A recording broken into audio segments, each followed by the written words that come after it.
Welcome to this explainer.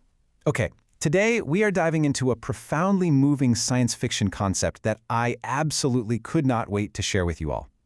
We're stepping into the world of After the 12 Minutes. It's this incredible story that takes our everyday regrets, the things we didn't say, the moments we just weren't fully present, and it literally turns them into a physical architecture that you can walk right through. We're going to explore how one man navigates this infinite space designed to break down his emotional walls, and what it ultimately teaches him, and honestly us, about the real cost of keeping our distance from the people we love. Now imagine being handed an intake form, and this is the very first thing you read at the bottom. The room you are looking for is the room you are already in. It's mysterious, right? Maybe even a little unsettling. Just picture getting a slip of paper with that printed on it right before you step into this endless network of stone corridors. It sounds like a riddle, but as we're going to see, it is a very literal, frankly devastatingly beautiful truth about the nature of the reality this story builds. So what if an infinite library held every alternate version of your life, and you were actually trapped there until you found your single greatest regret? That is the core premise we're dealing with here. Meet Daniel Avery. He's 43 years old, and he's a cartographer. So he's a guy who has spent his entire professional life mapping coastlines that are constantly shifting and subsiding. Basically, he measures things from a nice, safe distance to impose some kind of order on a chaotic world. But Daniel has just arrived in this infinite space, and he's been processed with a finding of guilt. He is flat out told he cannot leave until he finds the specific room where a version of himself committed his greatest regret. Now, notice the definition here. They call it the library. But actually, there are no books, none. Instead, the library is this infinite series of corridors and doorways, and through each doorway is a room. But we really need to be clear, these aren't simulations. They're not holograms or some theoretical physics math problem. The library contains actual, ongoing occurrences of people's lives. Literally, every variation, every choice made or unmade is happening right now, in real time, inside these rooms. Daniel can just stand in a doorway and watch versions of himself living out all the different paths his life could have possibly taken. Wild, right? Let's dive into this a bit more, because since the library is infinite, a searcher can't just wander around aimlessly. There's a very specific progression. First up is the intake, which is where guilt is established. Then comes the search. This is where Daniel walks the corridors, looking into rooms, trying to track down his specific act of guilt. The library actually guides him through adjacent rooms that show him his habits, his flaws, basically teaching him the whole context of his failure. After that comes recognition, the absolute gut punch of finding the actual guilt room. And finally, witnessing, which is a phase Daniel doesn't even know exists when he first arrives. Now, to even survive this search, Daniel has to confront his go-to coping mechanism. As a mapmaker, Daniel is an absolute expert at what we can call the cartographer's remove. He manages the surfaces of his relationships perfectly. You know the type. He's warm, he's super competent, but he always maintains an emotional distance. He relies on the map so he doesn't have to wade into the messy, unpredictable waters of actual human connection. But the library? The library demands true presence. It demands that he drop the instruments, stop measuring, and start actually sitting in the raw difficulty of what he's feeling. At first, Daniel tries to do what he does best. He tries to map the library. He treats the corridors like this giant spatial puzzle, taking notes, charting junctions. But it just doesn't work. The corridors shift. They completely rearrange themselves. Then, he meets another searcher named Marion. She's a former systems analyst, and she teaches him a massive lesson. She tells him that the library doesn't operate on spatial logic at all. It operates on emotional temperature. The closer you get to your guilt room, the more you physically feel it. Daniel realizes his map is totally the wrong tool. The right instrument is his own body, and specifically, that undeniable sinking feeling of dread.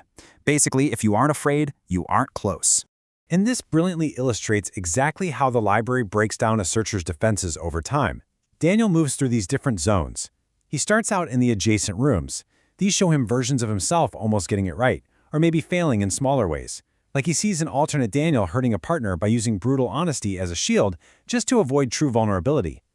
These rooms are teaching him how he fails. Then there is the guilt room itself, and eventually a place called the Corridor of Echoes.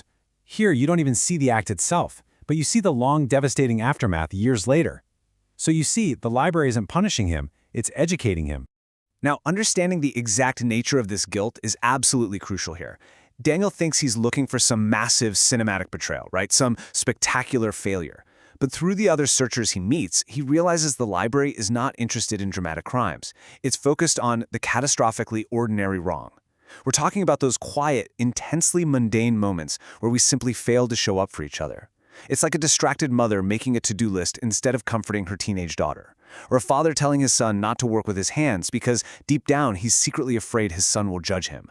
It's these small, daily withdrawals of presence that actually leave the most lasting scars.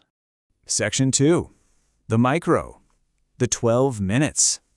Eventually, the library leads Daniel directly to his guilt room. He stands in the doorway and he looks in. It's just a regular Thursday afternoon in his own apartment. He watches a version of himself sitting at his desk, returning a call to his younger brother, Marcus.